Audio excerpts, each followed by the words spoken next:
Hello there reason people, PoohBear here and welcome to my channel. This is part 8 I believe of my in C series I've been doing, and this is probably going to be like a final part for a while. I probably will release a few more in C renditions as I do them. I just released one which had 24 resonance robotic beans synthesizer. It's a modelled synthesizer.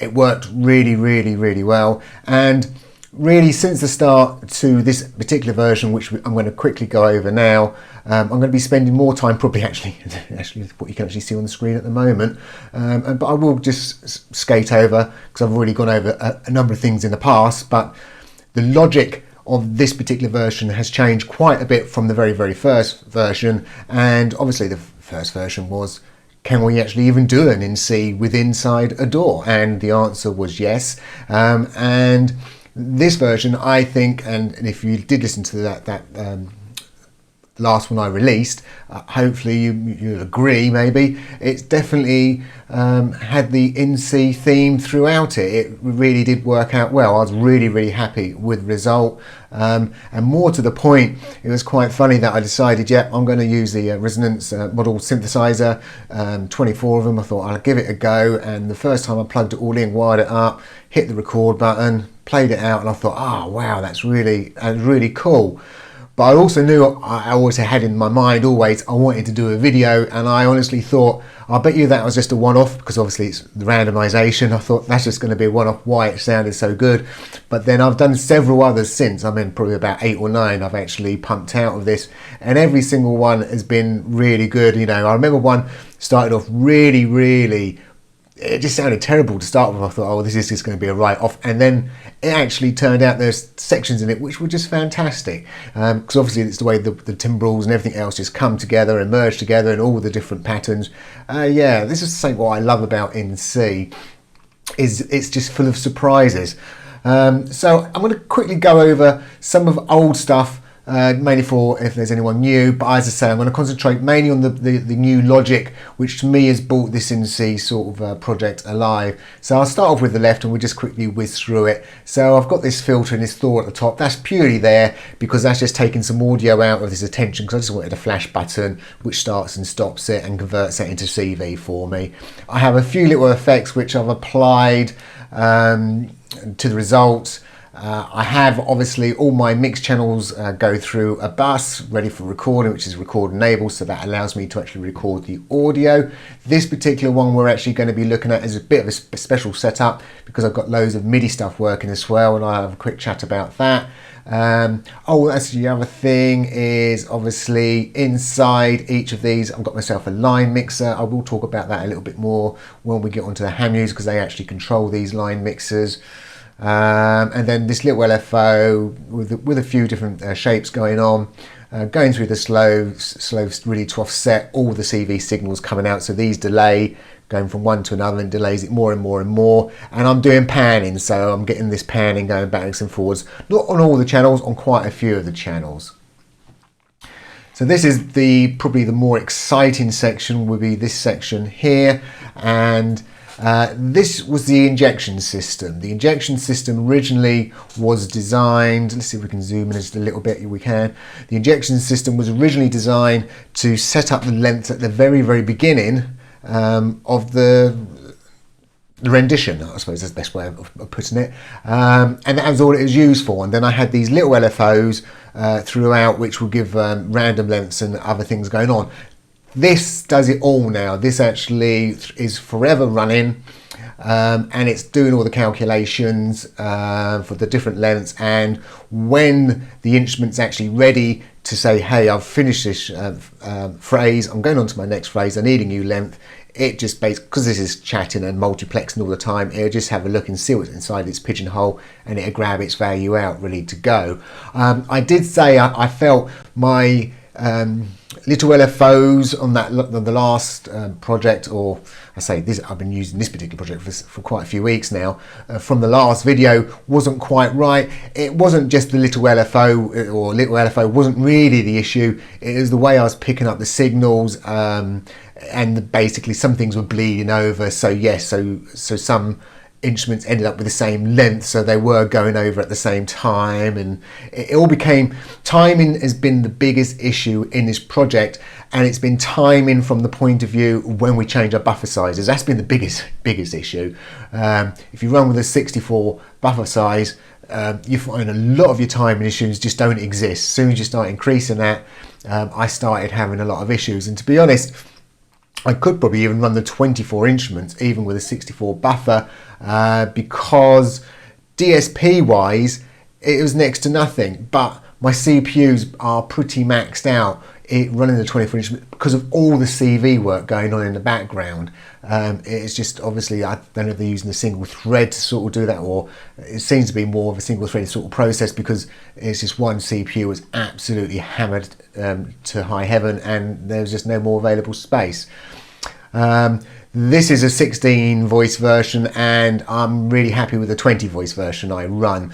It's so simple. From 24, I'd click on, say, a label or something to change. I literally would have to wait 15 seconds for that to update. It's painfully slow, and it's not pleasant to work with. Whereas a 20 voice one, yeah, I can click on it, I can do things, I can move wires around. You know, it's so funny on the 20 voice, I can wire up like 4 wires, and I wait literally 30, 45 seconds, and I suddenly see them all appear. It's a bit of a murder to work with. And the 16 voice one works really, really well, because everything's kept up to date, as in even all the simple little counters and that. So as I say, this is the injection system. One of the great things about this project, as I've been going through it, is I've been finding new usage of different devices for doing different things, like this select program, along with actually a number of the Lenote Live's devices. They're actually they tell a little fib. You could say, if you're used to seeing something with a select in and a through, you'd automatically expect any data which is going in to that in will come out of that through, and that's not the case with their devices. The through is a little bit of a lie. The through data is the equivalent of the MIDI number. So we're going to flip backwards and forwards between the CV world and the MIDI world. But obviously, even though I'd be talking about MIDI inside Reason, you're still between that 0 and 1 volts.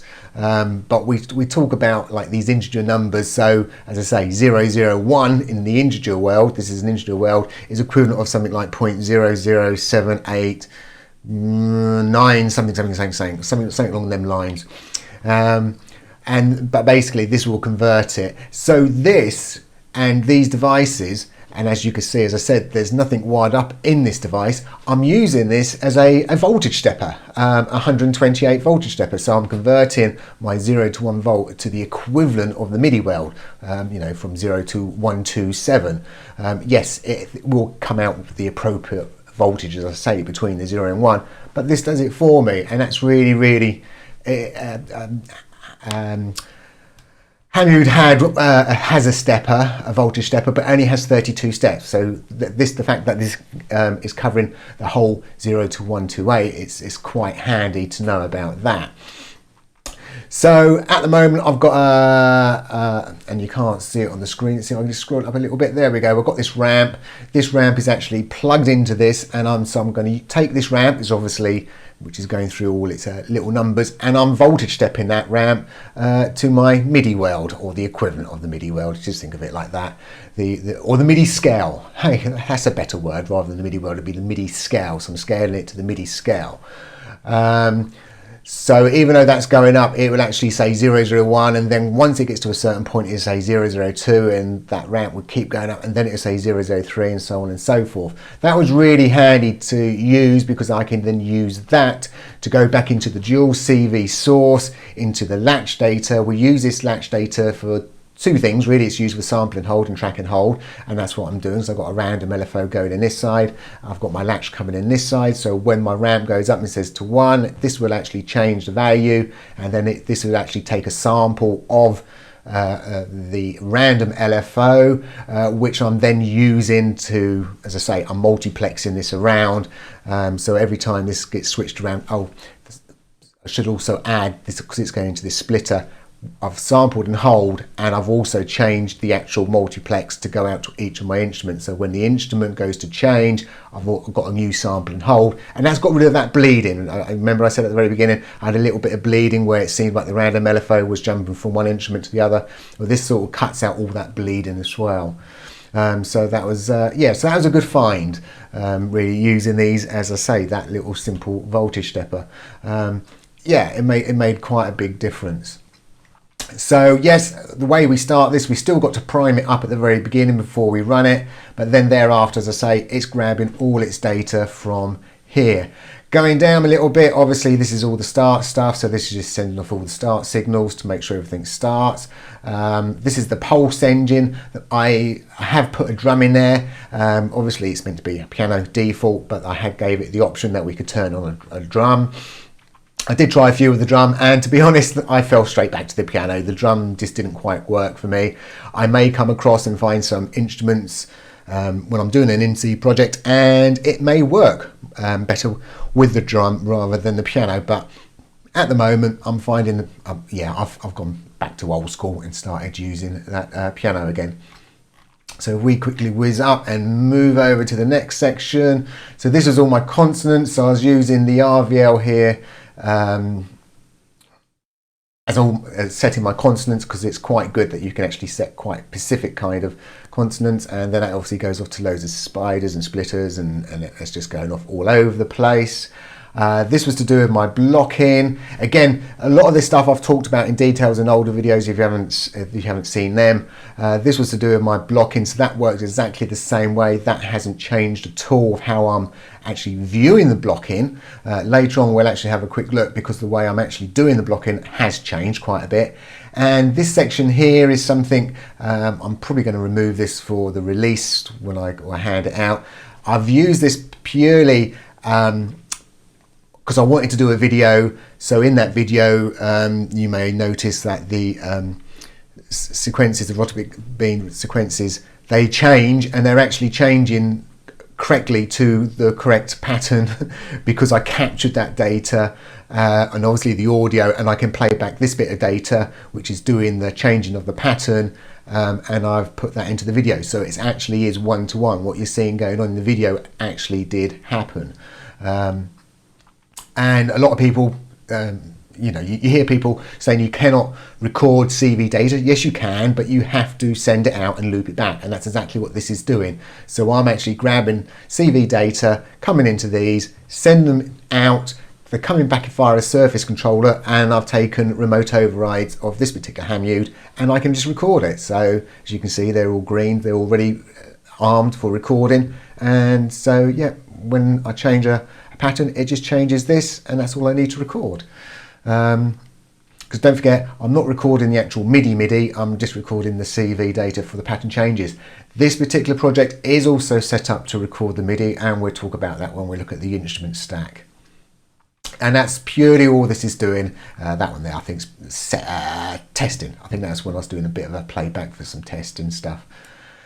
These particular Hamutes, when I'm actually running the project, I actually put them side by side. So I've got myself, well, in the case of the 24 instruments, so I had 24 sliders, and this was affecting the volume.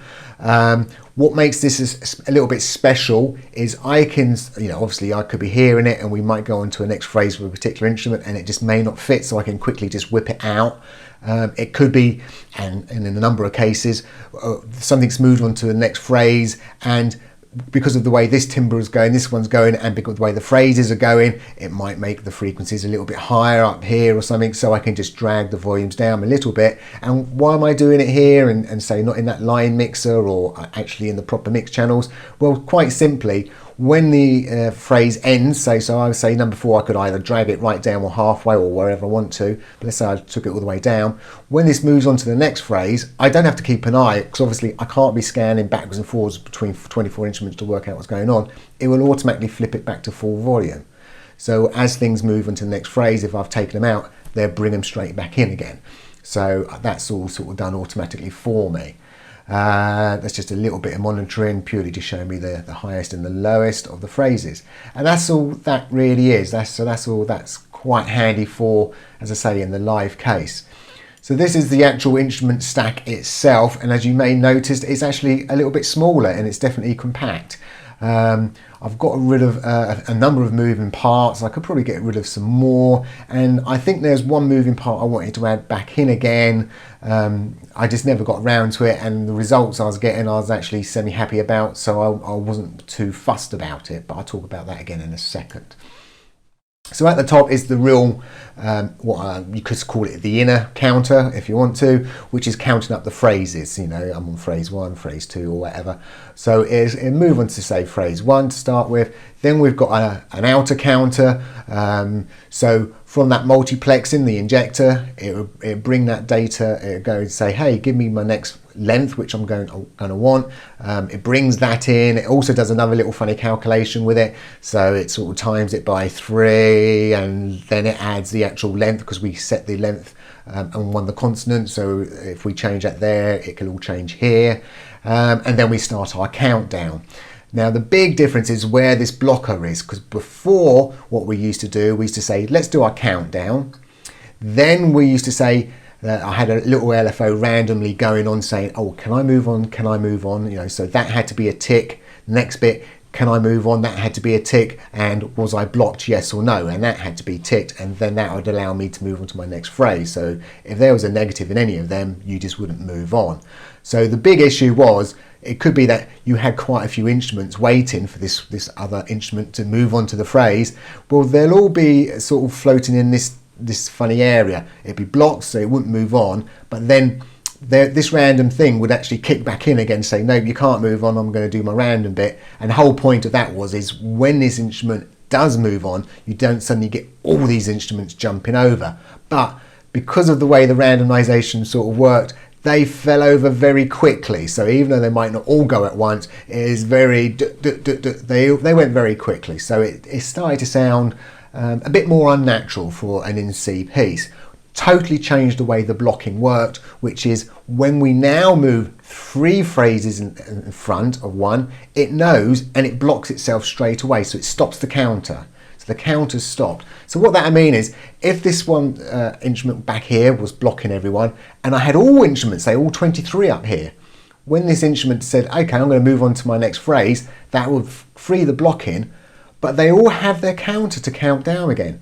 You know, it's right at the beginning of their counter, which are all different lengths, i.e. right at the very beginning when we do the priming. So it's like they've all been primed and they're all going to do their lengths, and they all then naturally seem to move over in a lot of different times, and it just gave it a much nicer feel, the way it worked. And yeah, I was really happy with that result. It worked really well doing the blocking that particular way.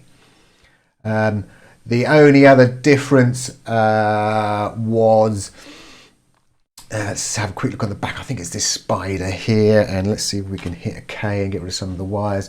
Yeah, so this was the bit I was actually going to change ever so subtly, which is there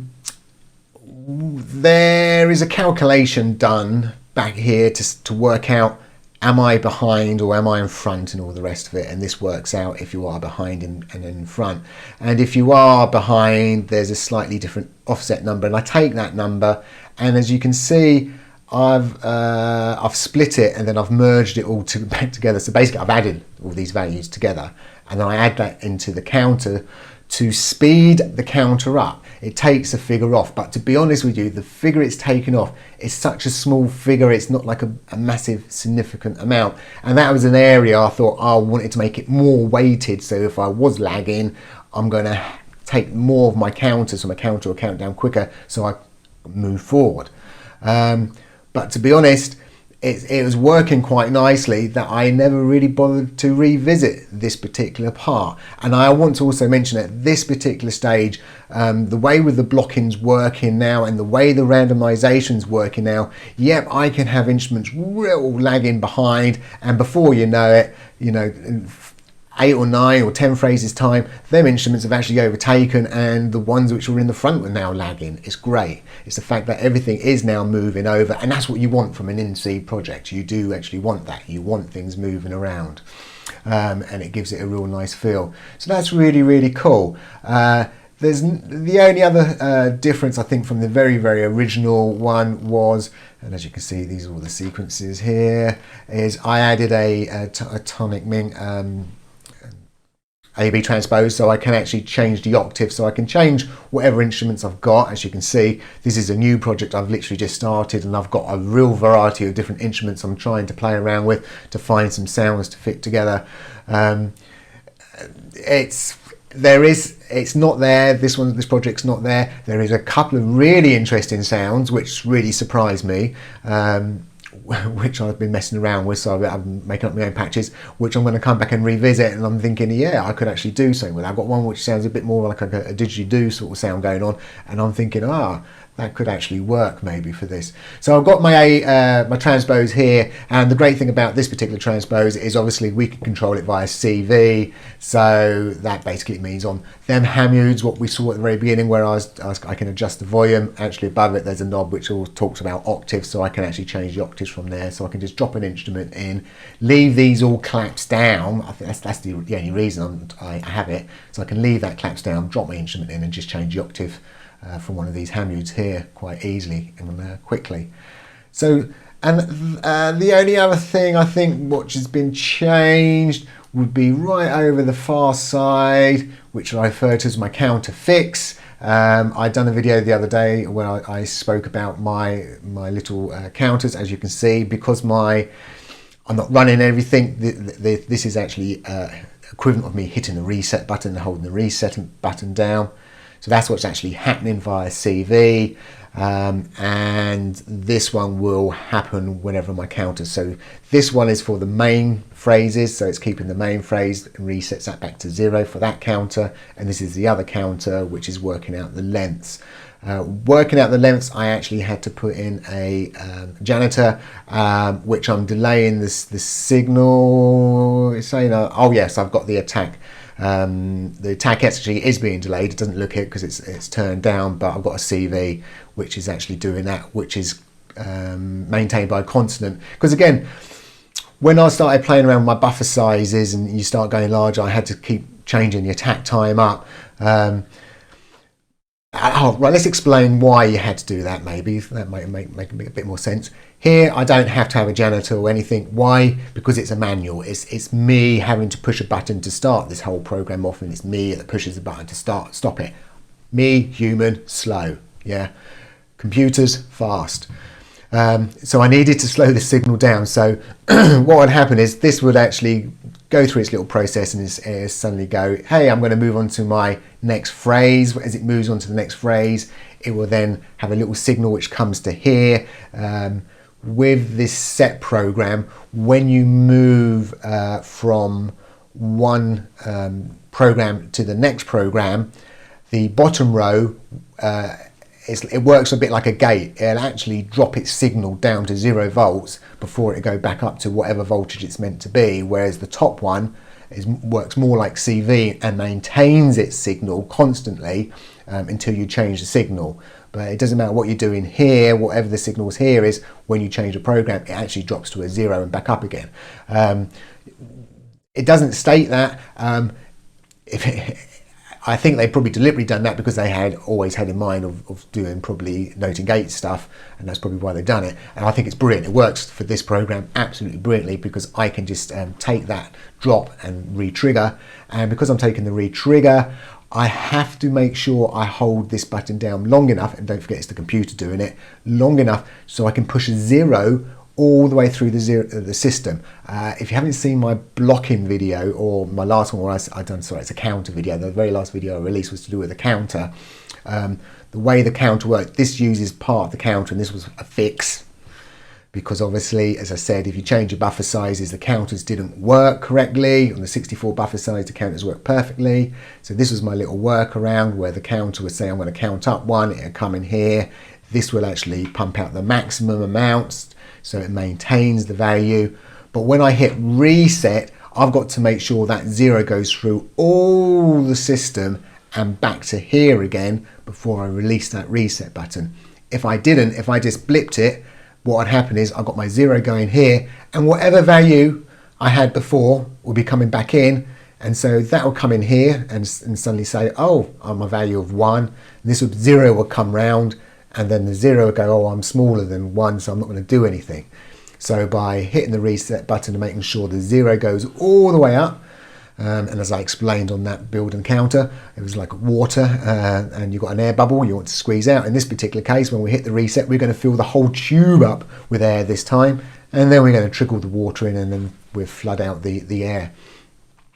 So that's what that fix was, and it has to go into its own little combinator rather than in this one, because I need to make use of CVs in to program so I'm looking on the wrong screen then, to actually affect the reset, because the reset, there's no obviously reset port on the back of these. I had to do it via a combinator, and these combinators up here, well, they're fully populated, as you can see. You can use the mod and the pitch in as CV sources, and you can just turn them off from the instruments and do that. But whenever you change the instrument, you have to come back in, go on the instrument and turn off the mod and pitch if you're using them every single time. It's a bit of a pain that you have to do it that way, but hey ho. Hence why I thought, well, I just offset them and put them in their own combinator, and I won't have to worry about that. And that's it, you know, from start to end. I told you it's going to be a quick one. Oh, I probably didn't say that at the beginning. That's probably why it is a quick one. And I say I'm just messing around with a lot of different sounds at this very moment in time, with the different instruments. So you can see I'm messing around with the layers. I've got a 0, I've got another layers, but that's the Waves edition, a Zyrotope, the Resonance, a Solar 5, a Blast from the Past.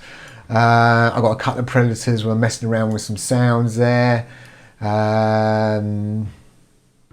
Yep, a kilohertz 1, a parsec I've brought in there. It looks like I'm actually using a preset on that one, on that particular case. And we've got some monopolys, like O2, and is it Anoxus? This is a really old sort of synth, but it's a real good synth. I think this is one of them synths that a lot of people just, well, they don't know about it because it was probably released a long time ago. They don't realise actually this is a very, very powerful synth, an additive synth, and yeah, it's the way it works, especially when you get into this sort of level and you start breaking things down. It's a very, very powerful synth, which I think a lot of people have overlooked. Getting a bit excited, aren't I? So yeah, so I'm really happy the way the NC project has gone on, the way it's worked out. Oh, that was the only other thing I didn't mention was I've had these all on direct record. I've ran a whole session with them all on direct record and recorded out all 24 lanes at the same time, because I was a mug and you can't see it here, can you? If I click on that, well, you can't see it because of the screen, the way the screen scrolls, but basically I've actually got 24 set myself up 24 surface controllers, so I could arm 24 tracks and I could record this out 24 times. For the other stuff, as I say, for this I didn't have to do that. I could just take an output from the back, and I think I took, this was a spare one, I think. Yeah, I think I may have taken that one. Nope, that was definitely going for volume. I took, my through, I think that's what I'd done. I took the through and I used that, which was going on to, there we go, it's going to the MIDI out. So that goes to the MIDI out, comes round and then controls a knob, which I can record that. So I only needed like 2 ports really for that. I could get away with 1 port. I had to have 2 because obviously I had to have multiple. In fact, is it all on 1 port? Oh God. Have a quick look. No, I've put them out on different ports for some reason. Yeah, I've put them out on different ports. Anyway, yeah, so I think I'm starting to waffle. I can hear myself waffling. This has been a very, very enjoyable project for me. I hope people have followed it along, that you've got something out of this. I've already got some great ideas for my next lot of projects, which is going to be utilising some of the stuff which I've come across and I've learnt myself. I really wanted to do a project really revisiting genitive stuff again, and yeah, well, there you go. Here's my future plan. I'm looking to do something with genitive, and then I'm looking to do a hybrid between something like, I don't want to call it an NC project, but using some of the methods of all the sequences and all the rest of it and a genitive project, and sort of merging them together and see what I can come up with. It could be it's to me sounds interesting, so that's probably why I want to do it. It's something different to have a good old play around with.